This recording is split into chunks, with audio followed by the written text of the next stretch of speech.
Поводом для проведения информационно-консультационного семинара для представителей малого и среднего бизнеса послужили нововведения, внесенные в законодательную базу в области технического регулирования, стандартизации, метрологии и сертификации.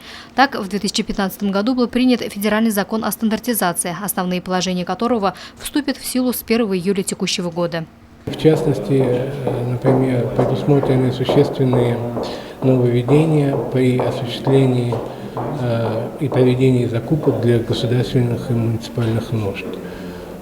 Кроме того, изменяются правила некоторой сертификации, подтверждения соответствия. Мы считаем, что это хозяйствующие субъекты, в том числе предприятия малого и среднего бизнеса, должны знать об этом из первых рук.